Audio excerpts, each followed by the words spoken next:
Hey y'all, welcome in. Sorry, a few minutes late there. Here at the Browning house, just trying to get everybody down for bed. That includes all three kids, 7 and under. So if 8:45 start time uh, is a little bit behind, it's because the 1-year-old decided you know, had to get up and get out of his bed, and uh, I guess the recording schedule didn't quite fit uh, his sleep schedule. So, but that being said, good to be here with y'all. Um, Guys, we're just gonna do not a terribly long show tonight. We're gonna preview a little bit the Natty. We're not going to like do full on analysis and predictions and stuff like that, but just kind of look at it, start kind of dipping our toes into the water there. Also, going to look at some of the biggest portal additions and moves with quarterbacks. Not going to get all into the portal in terms of like every position. Just it's kind of overwhelming at this point if you follow college football at all. And then we're going to do a quick little mailbag there at the end. That people have sent in some questions to us, and we're going to answer them on the air, guys. As always, you can DM us and message us on Twitter at Joey Browning CFB.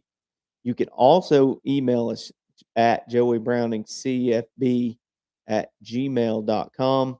So we'd always love to hear from y'all, get some feedback.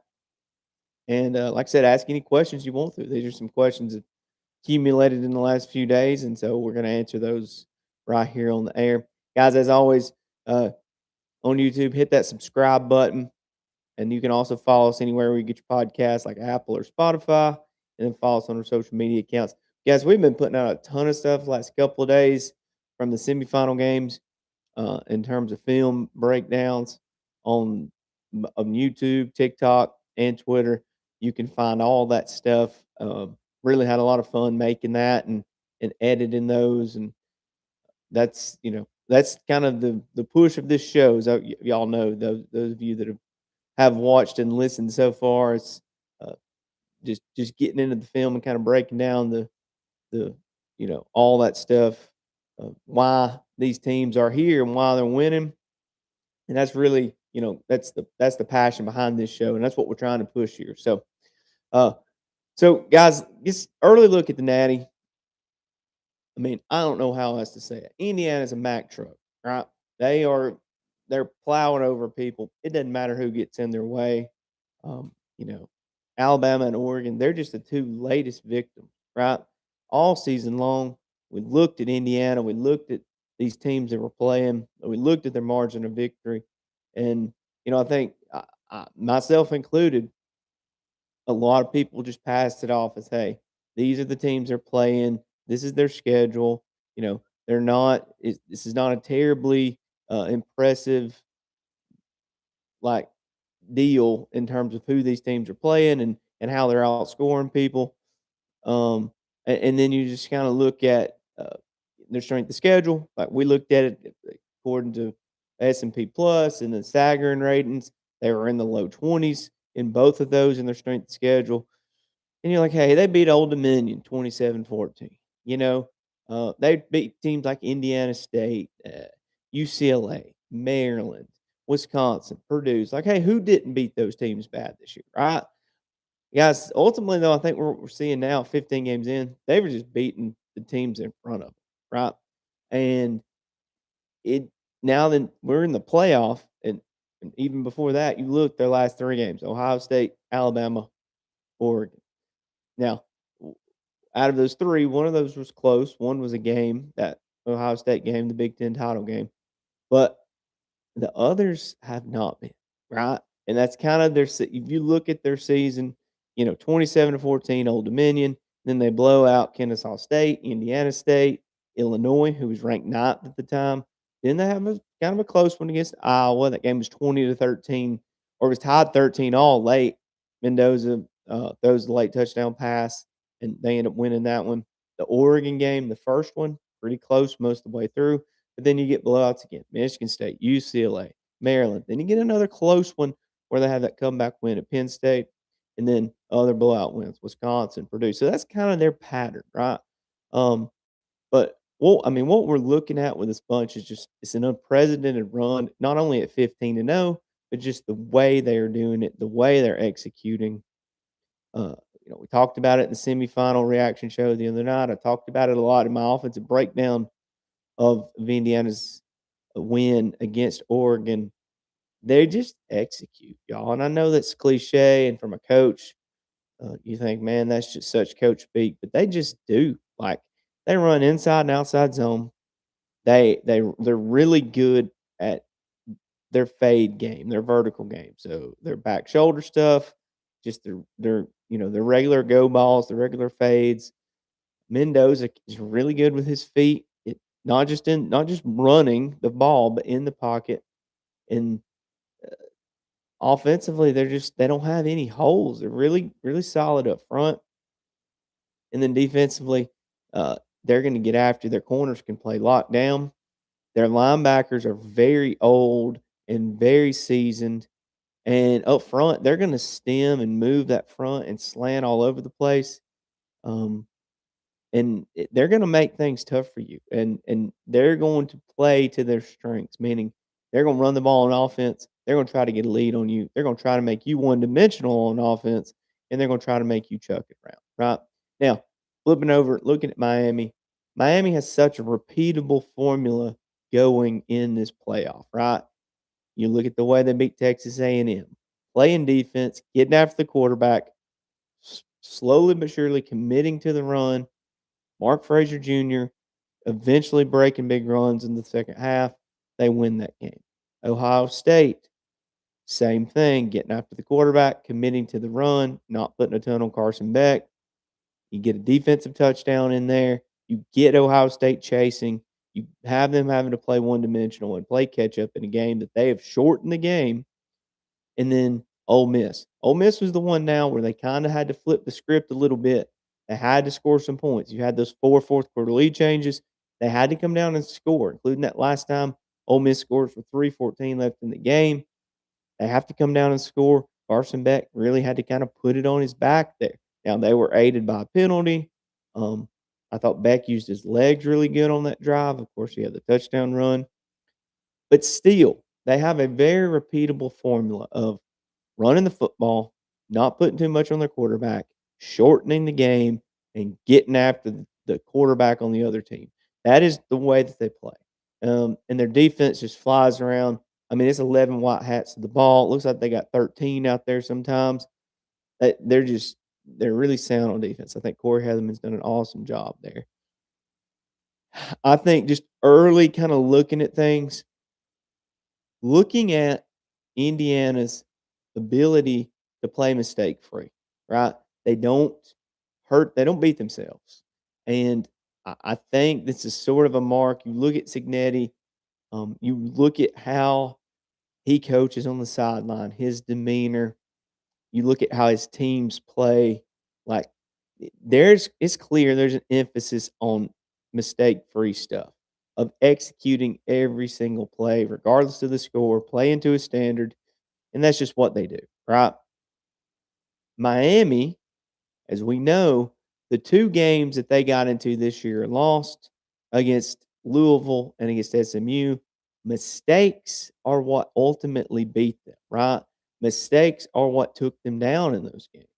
I mean, and you look Carson Beck's season, right? Those 2 games, he threw 6 interceptions in those 2 games, including the one in overtime at SMU that pretty much sealed the win for SMU. And he had 4 at home on a Friday night against Louisville in October. So they get a lot of penalties, right? They played penalty free. They had no accepted penalties in that quarterfinal game against Ohio State. And then they have 10 last week. And there were a lot of big key penalties in that game that hurt them against Ole Miss, kept Ole Miss drives alive, backed when Miami had the football, it backed Miami up. They had some pre-snap penalties, some false start stuff. Um, Miami is prone to mistakes, right? And I said it last week. The reason I picked Ole Miss, I believe that Miami was the better team in the trenches, and I think that's in this kind of football game. That's always where you want to go. when things get down to the nitty-gritty and you're trying to pick these games, that's where you wanna go with it, right? You don't wanna get into too much guessing. That's the most sure thing you can do is look at the lines of scrimmage in a college football game and figure out who's got the advantage. But I ultimately picked Ole Miss because I thought Miami was due for a clunker in this game, and they didn't play a complete one, right? They had the one turnover, they had the penalties, but they ultimately did not beat themselves against Ole Miss. And, despite a great effort by Ole Miss, Miami was able to win that game. And that doesn't steer me away from that clunker theory, though. That this is a national championship. This is gonna be a first for these coaches, a first for these players. Now, albeit on both sides, Indiana's gotta do it for the first time too. But in your home stadium, that's a lot of pressure, okay? And I feel like I'm not saying that Miami's gonna lose the game because they're playing the national championship at home. I just think that the odds say this being their 4th straight game in these playoffs, the odds are high that they are going to play a game at some point that's not clean. And the one team that you don't want to see on the other sideline when you play a dirty game or you're not clean in operation is Indiana, because they are going to they're not gonna capitalize on your mistakes. They're gonna cut your throat with your mistakes, right? You saw it against Oregon. That's what they did.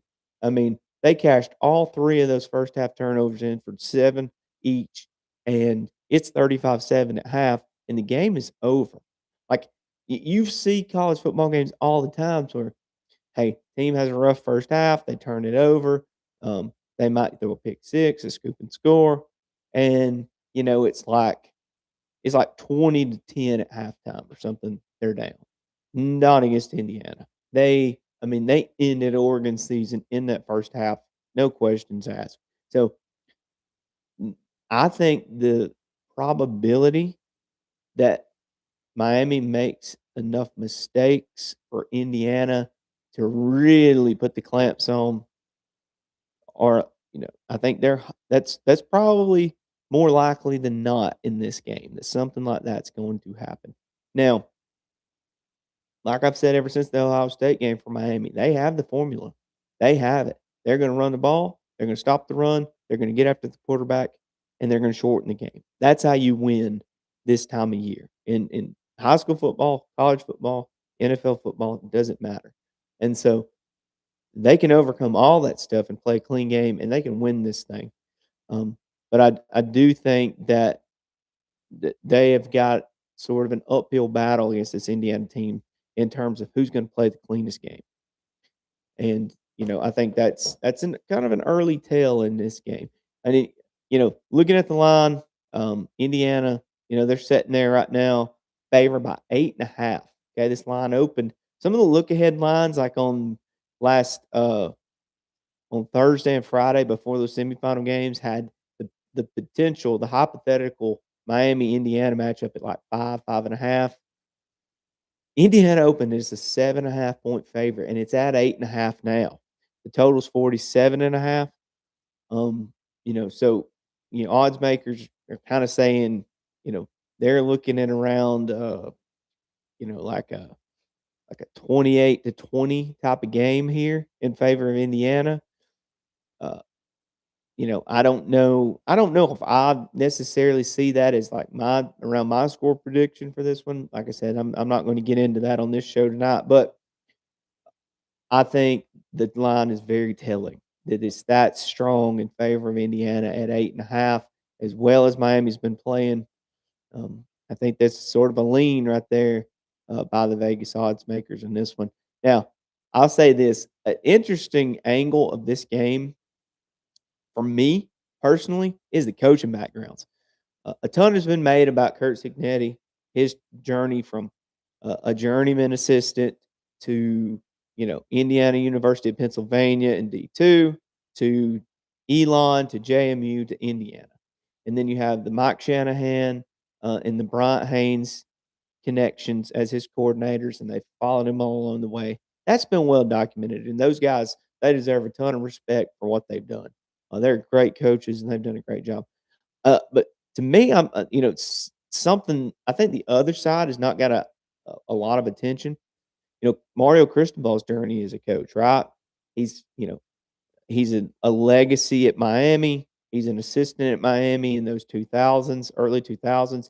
He gets the FIU job down there in South Florida, and, you know, kind of an ugly split from them, which a lot of people, even at the time, were like before Cristobal had kind of proven his mettle as a coach, were like, "What are they doing? Fire this guy." Then he bounces around. He's an Alabama assistant, at under Nick Saban, like 2013, 2014. And then he gets, you know, uh, he goes to Oregon to be the OC and offensive line coach under Willie Taggart. And then Taggart leaves and he gets the job at Oregon. And, I think Cristobal did a very respectable build of the roster at Oregon when he was there. And he had them obviously very competitive on the lines of scrimmage. They were good. But Cristobal was really criticized at Oregon about, his in-game management. The offense was not exactly cutting edge and innovative enough for a lot of people, especially on the heels of, the Chip Kelly era there at Oregon. And I think a lot of people you know, in that winter of 21, when Cristobal, you know, kind of rumored to get the Miami job and then ultimately got it. I think a lot of people, especially from the Oregon perspective, are like, not good riddance because I don't think it was that type of split. Like I think they liked Cristobal, they thought he did a good job, but not a great job. But there was a sense of, hey, we can upgrade. And I think with the hire of Dan Lanning in those first, even up to this year, right? There had been uh, some ideas that Oregon had upgraded. They had basically traded in Cristobal for something better, and so I think it's interesting his coaching journey going back to Miami, where he played, how he's built this thing is very intriguing to me. And then you look at his coordinators, right? Shannon Dawson, he's a guy that watching film of these playoffs. And I got so much respect for Shannon Dawson and the job he's done, the way he's committed to Miami's sort of strategy and their style of offense in this playoff, of running the football and shortening the game. I mean, if you don't know, Shannon Dawson is a spread guy. I mean, he's been at Miami since 23, but before that, I mean, this guy is, he's a disciple of Dana Holgorsen, right? Of I mean, it is spread, it is air raid as it gets, and that's really what he's been known for. I mean, he's at Houston for 4 years, uh, with Holgorsen before he goes to Miami, and then, he has a stint as the coordinator at Kentucky, and before that, he had another 4 seasons under Holgorsen at West Virginia. And you look at I mean, he was at Millsaps College, he was at Stephen F. Austin, New Mexico State, earlier in his coaching careers, but most of those stops and most of those years, he's a disciple of the air raid, and as much of that air raid tree as it gets. And so the idea of this guy's on the highest level of college football, coordinating an offense to a national championship appearance that is, "Hey, we're running the ball. We're gonna take a lot off of our quarterback's plate, and we're gonna shorten the game," is I mean, it's complete opposite, right, of what that air raid tree is sorta known for, and I have a ton of respect for what he's done. I think the Ole Miss game plan for Miami offensively was brilliant with using their sniffer sets, using their condensed sets to get looks in the secondary they wanted, um, using motions and shifts to get stuff blocked up, um, committing to the run. Like I just think he's done an awesome job layering this deal. It's in these playoffs, and he's okay. Like he's okay winning these games 24-14, and 10-3, and he's coaching like that. And I have a ton of respect for Shannon Dawson. He's somebody you don't hear a ton about, like with head coaching job, rumors, but I think after this run, I mean, obviously, this coaching window in college is past, but he's a guy in the future I think you can kinda keep your eye on there he's done such a good job and he's shown he's very adaptable, with his scheme, so and then the other guy, obviously on the defensive side is Corey Heatherman, right? The guy that he's come in just this year, to Miami from Minnesota, and, I think he's completely changed the way that this Miami team plays defense, their effort. If you watch them play, um, and sometimes it looks like they're playing with 12. Like, they just run to the football. Those inside backers, man, they take off and they fly. They're pass reading, dropping into coverage, and then they'll read and run. They'll take off across the field. They're taking pursuit angles. They're getting to the ball, and they're looking to be violent when they get there. Uh, that I mean, he the the zone blitzes, the simulated pressures, right? He does a great job of disguising those and mixing those in. And Miami's really aggressive, right? They love playing with those 4 down pass rushers, playing one high, playing a lot of bump and run, a lot of man coverage, a lot of man free, and they'll challenge you. They're not afraid to challenge you on the perimeter with their corners and their nickel. And, you can tell Heatherman has a style to the defense that he likes to play. But I mean, you look, he has such an interesting coaching journey, right? He was at Minnesota last year, Rutgers before that. He wasn't even the DC. He has a stint there at James Madison, right? From 2019 to 2021, uh, kind of overlapping a little bit with that Signetti run there. I mean, you look at that. Signetti he was there at JMU. He came to Indiana during uh he came to Indiana during hold on guys, just a second. I want to say yeah, he was at James Madison from 2019 to 23. So he's the whole time that Heatherman was there, uh Signetti was there, right? So there's that coaching connection there. So I mean that's an obviously an interesting dynamic. Guys, the coaching industry is a small world, really. I mean, you think about it. It probably seems like none of these guys would ever cross paths, but there you go. Before that, he was the DC for the Maine Black Bears, right? So, I mean, you can see uh, just kind of like Shannon Dawson, right? Corey Heatherman's been on a very uh, kind of dynamic journey from uh, his path as a coach to be in the DC at Miami. I mean, obviously, he's done a great job there. Um, so, I think, like I said, I don't want to get too much into this game tonight. I mean, you just look at the numbers. I mean, Indiana is, I think it's going to come down to one of the big stats for me early on. Can Miami make Indiana one dimensional? Right? Indiana averages 218 yards rushing a game. They on average run it about 41 times a game, and they only throw it about 25 times a game. And that's been their formula in these playoffs too. Can Miami flip that? Can they make them one dimensional? Can they say, hey, Mendoza's going to have to throw it 35, 40, 45 times to beat us? I think that's a recipe for Miami, obviously. So I think the game has to play out a certain way for that to happen. So I'll give my really in depth analysis and prediction for this game on Thursday's show. So y'all make sure to tune into that, and we'll have that lined up. Okay. All right. So going now, kind of dipping into the portal a little bit. Obviously, that's been dominated even the playoff talk, right? The portal opened January 2nd, and these coaches they've been just covered up with this stuff ever since then. Even the playoff teams, right? Like they've been on campus trying to get ready for these games, but they also been hosting these transfer portal guys. And I think the window for this thing, I know they've got this winter only window now for these 2 weeks in January. Still think it needs to be tweaked, right? And this is not my favorite subject. Obviously, being a college football fan, I'm going to follow it if you're a college football fan, you have teams and you're going to follow it, right? Because you want to know what these rosters are going to look like and who's going where.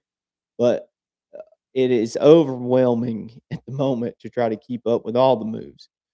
And so, what I want to do tonight is just kind of summarize the quarterback market, right? And kind of where it is, the big moves that have been made. Obviously, most of the big names have, you know, already committed. They've already signed. And guys, I think you look at the money involved in this. Like, I mean, these guys obviously get their money. They deserve it, right? They they need to cash in because this is their opportunity. This is what the market says they're worth. So, but do you look at when this thing, 3 years ago, if you just went back in time to this time in 2023, you know, if program was paying their quarterback $1 million, that was top notch, right?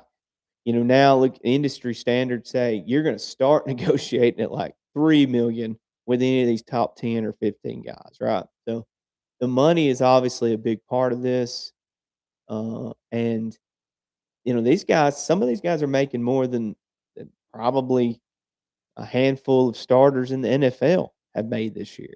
And, I'm not sure if that's where this thing's going to stay, but right now these quarterbacks they're really making a name for themselves and they're cashing in on this stuff. And so we'll kind of get into the bigger names now. Brendan Sorsby, right? He was probably the early big winner that, as the portal window loomed there in late December, everybody's like, hey, he's going to command a lot of money, and there's going to be a bid war for him. Obviously, LSU was involved there. He took a visit to Baton Rouge, but ultimately, Texas Tech and that Permian Basin oil money, they went out, and Sorsby's going to be a Red Raider next year. I think this is huge for Joey McGuire. Obviously, I think you could make the argument that quarterback was a position this year where it lagged behind a little bit in terms of the rest of the talent of the roster. I think you saw that in that Oregon game in the Orange Bowl, right? They had no answers once Oregon stopped the run, and I think they were in over their head a little bit. Sorsby's a guy who's an athlete; he can run. I think if you watch some Big 12 games this year of Cincinnati, he's very impressive with his upside. And I think he's somebody that Mac Leftwich, the OC at Texas Tech, he can definitely build their scheme around Sorsby. And I'm really looking forward to seeing with a quarterback like Sorsby, Texas Tech take the next step next year, not just winning the Big 12, but are they going to make a dent in the playoffs next year with somebody like him? Um, Obviously, kind of going on down Sam Levitt, right? So Sam Levitt's really just in the last day or so committed to LSU. Lane Kiffin, always the center of drama, even in the portal. I mean, you got to think transfer portal quarterbacks, Lane Kiffin. What I mean, where's the drama, right? But so Levitt took some visits. He visited the LSU. Uh, he visited Knoxville, and kind of reports out there that while he's in Knoxville, he decides he's going to stay for an extra day. Lane Kiffin gets on a plane and goes to Knoxville, and it basically gets the commitment of Sam Levitt in the Knoxville airport. So, um, kudos to Lane getting his guy. Levitt was hurt this year. He had the foot surgery. He's very limited, obviously, with what he did this year. But I mean, you look at what he's done, his body of work at Arizona State, a guy I think with tremendous upside, big arm, obviously can move well in the pocket, can hurt you with his legs as well. I think this is prototypical for what Lane needs to start his deal in Baton Rouge, right? A proven quarterback that can step in that huddle and can command the rest of that talent they're going to have there at LSU. And he's a guy that they can go win with immediately. There's not going to be any limitations on Sam Levitt. And I mean, you've seen what he's done. The whole run last year, Arizona State winning the Big 12, making the playoff, and then even this year, you saw it in spots when he wasn't hurt, winning that game against Texas Tech. Like he's a dude, right? I mean, he's the only guy to throw for 300 yards this year against Texas Tech. So that ought to tell you something. One of the earlier guys and kind of quiet under the radar, but I think statistically and like possibly the biggest sort of underrated guy is Drew Mestamaker, right? The North Texas quarterback who's going to follow his coach, um, Eric Morris, from North Texas to Oklahoma State. A big win, obviously, for Morris. And, guys, this is one of those deals that, hey, uh, everybody's saying Mestamaker, even halfway through the season, he's going to be a big portal guy. And then Morris gets in November gets the Oklahoma State job. I mean, and this was rumored to happen for a month or so, and then the portal finally opens, and there you go, he goes in. I think it's sort of a plug and play situation. Following his coach, he's going to have some of his other guys from North Texas there around him that have also followed Morris to Stillwater, and it's going to be interesting to see like well, you know, how big of a leap can Morris take at Oklahoma State in year one just because his quarterback follows him? I think it's going to be something that is kind of under the radar because Oklahoma State has been so down and they're so bad this year. And once Mike Gundy was fired, like I don't know if Oklahoma State even had a game televised. It seemed like on most Saturdays after that happened, but they're just kind of off the radar, and so that's going to be one that I think it'll be fun to watch. Talking about Indiana, Signetti went and got a big name in the portal in Josh Hoover, right? The TCU quarterback, super athletic guy from Rockwall, Texas, who, if you watch that Labor Day night game, TCU in North Carolina, the guy looked like he might be the Heisman Trophy winner this year. I mean, he's a very good player, and he jumped in the portal, left Sonny Dykes' team, and he's going to Bloomington, Indiana. This is one of those portal wins that Signetti has kind of made his name on in Indiana, where they're kind of winning on these guys on their reputation. Now, obviously, they've got the checkbook out. They're writing, the big money checks to these guys, but it, they've got proof of concept now. Not only did they go 11-2 last year, they're 15-0 this year. I mean, he's got a lot to offer these guys in the portal when they come visit there, and the proof of concept is there from his 2 years. Like, I mean, he doesn't have to say much to convince these guys, and I think Josh Hoover's a huge win for them.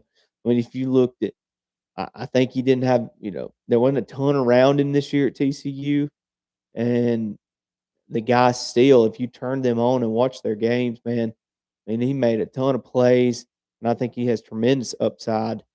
Now, part of me this is the downside of the portal, right?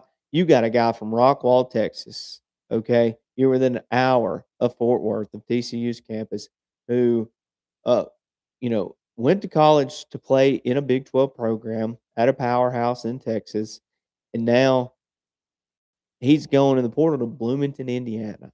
And to me, that's just an example of kind of how the portal is. There are no roots regionally in college football with these guys anymore. There's no footprint, right? Like a guy like Drew Mestamaker, who's from Austin, Texas, who I just mentioned going to Oklahoma State, um, or Josh Hoover from Rockwall, Texas. These guys are like these quarterbacks traditionally from those types of places. They've stayed in that Texas or Big 12 footprint, right? But he's going to the Big 10 to play at Indiana. Like it seemingly has no connection there. To me, that is the part of this portal deal that makes it even more like pro football, in my estimation, that I'm not a big fan of. But good for Hoover, good for Indiana.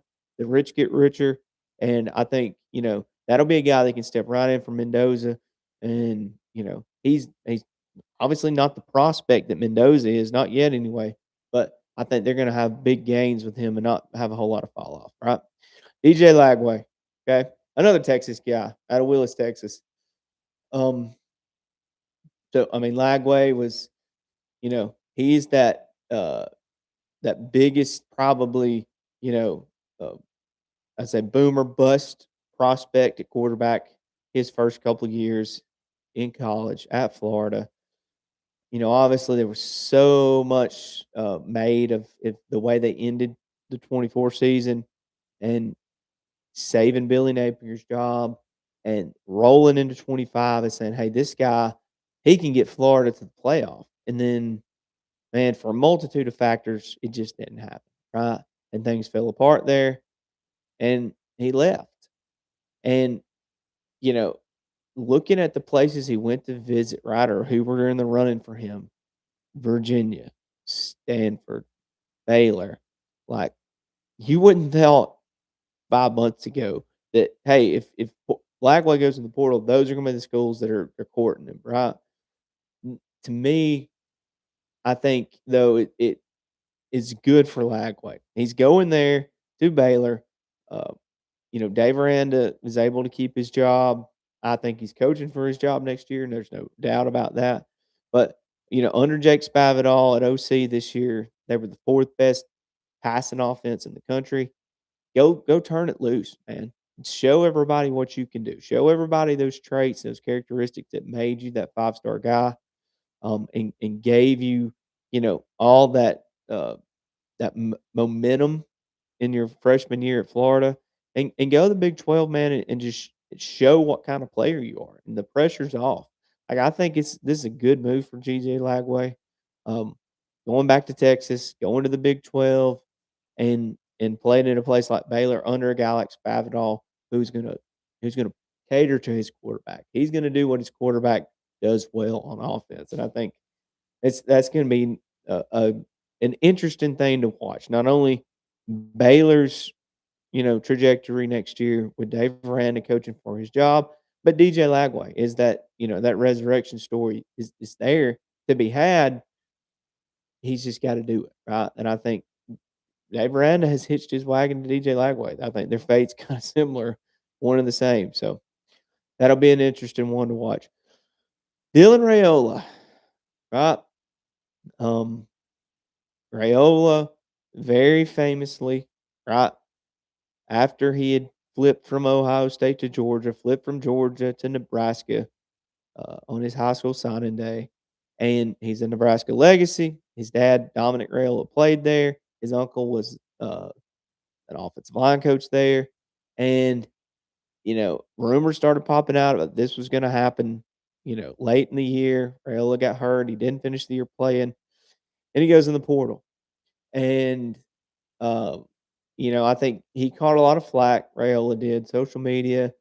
People ate him up talking about, hey, the guy played for 4 different high schools. He's had 3 different college commitments and flipped on all of them.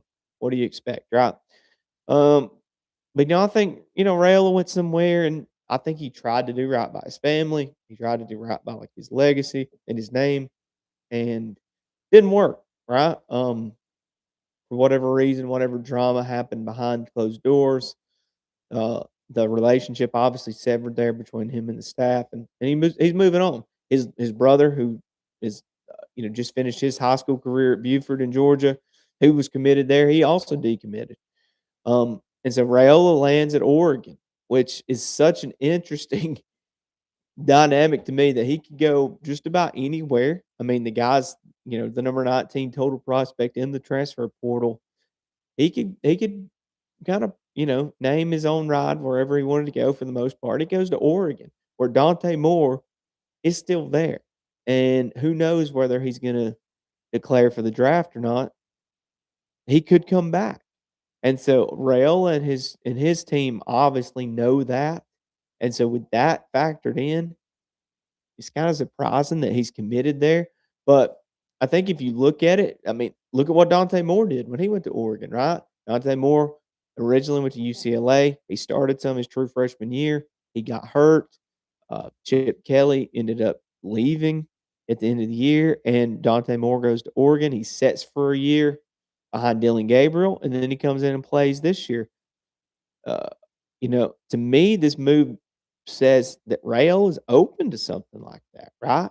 That this has been a pattern at Oregon that they've taken quarterbacks that have set for a year and come in and played the next year, and they've been better for that. Now it's interesting that Rayola, I mean, he's already played 2 years at Nebraska as a starter, that he would go somewhere and set for a year, but obviously something like that is played into this decision because, I mean, that's where he's going. And so, I think it's going to be obviously the first domino that has to fall here is Dante Moore's NFL decision. Is he coming back? And then you're gonna if that's the case, then well, I mean, what's that dynamic like with Dante Moore and Rail in the same quarterback room, both having plenty of starts under the belt in college, and both being sort of top line guys in college. So that's one of the offseason storylines I think will be tremendous if Dante Moore comes back for another year at Oregon is that quarterback room up there in Eugene. So couple more. Byron Brown, right? Goes from South Florida and lands right there with his old coach, Alex Golish in Auburn, Alabama.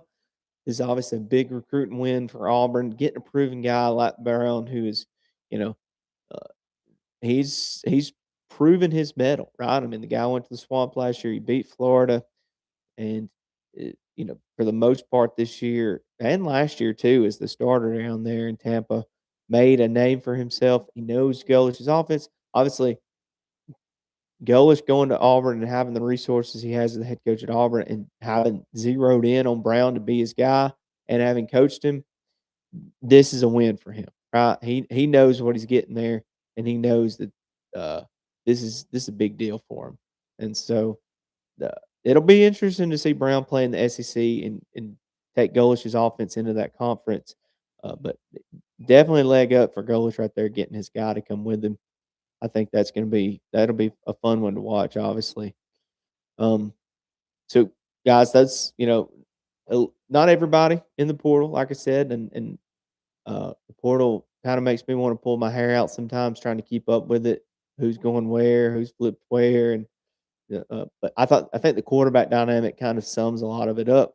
Those are obviously the the position that gets paid the most attention to, and it's the one that's going to get talked about the most.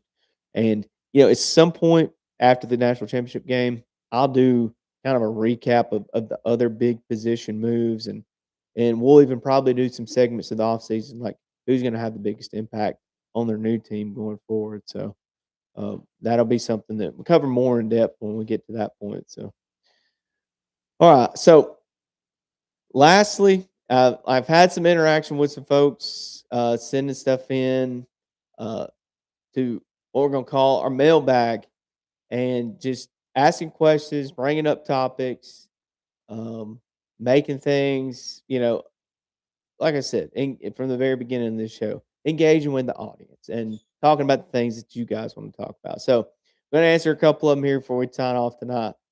So, the very first one comes from Jim in Rome, Georgia.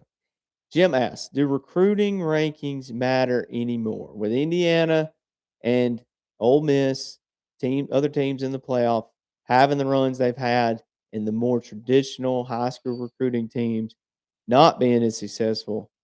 Are we to the point where recruiting rankings don't really matter?" Um, it's interesting. I think recruiting rankings have, through the years, guys are a projection. I don't care way back when in the glory days of uh, you know Scout and 24/7 and Rivals and all that stuff, checking message boards and seeing who committed where, like that stuff. It's always been a projection, right? There's always been recruiting bust. There've always been misses. There's always been diamonds in the rough and people that fly under the radar in recruiting.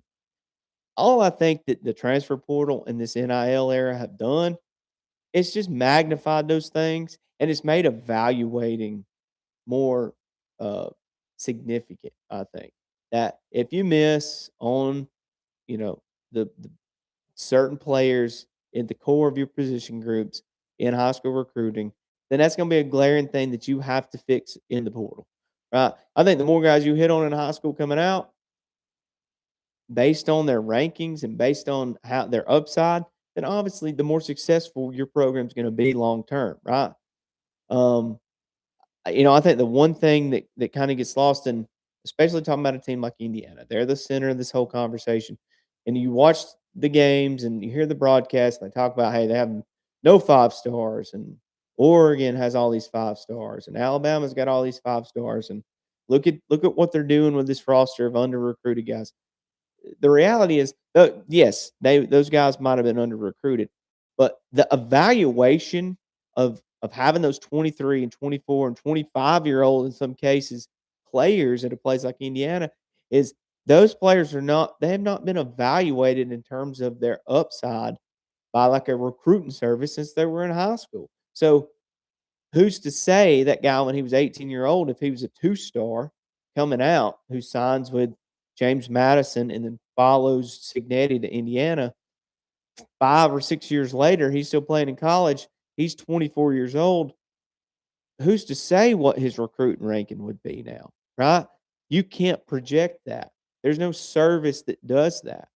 And so I think you have to look at that. The people who are out there, you know, throwing mud at the recruiting industry over this, saying that, hey, look, does it really even matter? Just like I am always pretty much with these types of topics, I think you gotta have to kind of be taken in moderation, right? Like, yes, there probably shines a light that the recruiting rankings have more holes in it um, than we thought before. But also, the recruiting rankings sort of shed light on what programs are going to be the most consistent, right? You look at the Georgias and the Ohio States and the Alabamas and the teams that recruit year in and year out. They're going to be your most stable teams. They're your most stable programs. They might not win the national championship every year, but they're going to be the most stable. I think that baseline foundation is provided by recruits who are highly ranked by recruiting rankings. So, to me, if anything, the recruiting rankings matter more now than they ever have because that's where you're going to get your sustainability. You're not going to build teams through the portal and last, right? Even Indiana, even Ole Miss, the teams that had so much success this year and the past couple years with lots of transfers, they want to build the long term through high school recruiting. Like, that's every major program's goal. You don't wanna be living in the portal. Look at Florida State, right? Florida State goes 13-0, wins the ACC with a portal team, and they try to redo it every year, and look what's happened since. Look at their program since that 23 season. Um, I think it's just very tough to do. And there are other examples. I'm not just picking on Florida State, but I think it's very difficult to say, "Hey, we're gonna be 70% of our roster for years and years and years portal built," right? I think you've got to have some high school uh, recruiting as your base there and as your foundation. So to me, the recruiting rankings probably matter more than they ever have in that regard. So, all right. Um, Next question. We have Mark from Gainesville, Florida. Mark says, has this run of Miami coinciding with Oregon's disappointing end in the playoff flipped the Cristobal Landing dynamic? So, as we mentioned earlier, the idea of Mario Cristobal's path from being the head coach at Oregon, taking the Miami job at the end of 21, and Dan Lanning being hired to Oregon to replace him. The perception has always been since that happened that Oregon upgraded. That Cristobal left. He did a good job at Oregon. He built a good roster. He built a good program, but the upside was not there. The ceiling was only so high with Cristobal, and Lanning was coming in. He was younger. He brought a little bit different attitude in terms of his energy, in terms of his obviously his defensive background and his ability to connect with players. Like there was this idea that Dan Lanning and also Dan Lanning went out and won games, right? Like regardless of that first game of his career against Georgia in that season opener, the guys won every year at Oregon, and he's got them in the playoff the last 2 years, and they got to the semis this year. So it's not that Lanning's whole reputation at Oregon's been propped up by some perception, right? He's won games. He's won on the field. That's what matters. But there was this idea that Cristobal did not manage in-game stuff very well, and uh, his teams tended to fold at the worst times, at the least ideal moments, and that had kind of been that followed him not just at Oregon, it had followed him to Miami, right? You look at the Georgia Tech game a couple years ago. was on that Friday night was the perfect example of this with they coulda took a knee into the game, they fumble, Tech gets the ball, Tech goes and scores and wins. Um, and then you look at last year where it looked like they had a playoff team, they had a Heisman Trophy winner leading them in Cam Ward, had the best offense in the country, but somehow they lose 3 games, including to Syracuse, at the end of the year to seal things and keep them out of the playoff. And then this year, right, the Louisville and SMU games, they built on that narrative.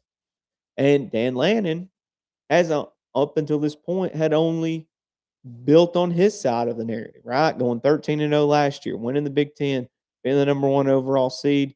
And then this year, um, you know, going 11-1, getting into the playoff, winning 2 games. Like, he had only, like, increased his viability on this side. But now you look at Cristobal's unlikely run with this Miami team through the playoffs, beating Texas A&M in College Station, beating Ohio State, who is the going away favorite in this playoff, and then beating Ole Miss in that barn burner of a game in the Fiesta Bowl, like, and getting to this point, building a team that he kind of shaped with his own vision, like, his stock has obviously never been higher. And on the flip side of that, you look at Lanning. I mentioned last year going 13-0, being number 1, winning the Big Ten. They got destroyed in their quarterfinal game in the Rose Bowl against Ohio State in a rematch. Like, it was 34-8 at halftime. The game was over in the first quarter. And then this year, you get back and get to the semifinal. You get another rematch against another Big Ten team in Indiana, and you completely look unprepared. You turn the ball over 3 times in the first half and give them Indiana 3 touchdowns, and it's a disaster. And you have people asking, "Is Dan Lannon the right guy for the job? Is Oregon gonna win a national championship under Dan Lannon's leadership?" And you also obviously have uh, the Indiana dynamic of Oregon's been a program that has been all in on winning a national championship in football for decades now.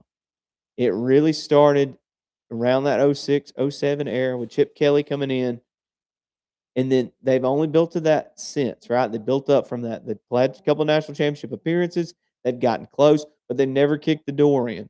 And then all of a sudden, you just have Indiana come and jump them in front of the line, and it looks like they're gonna win a national championship. They're an 8.5 point favorite to win the national championship game on Monday, and all that can do is add fuel to the fire, right?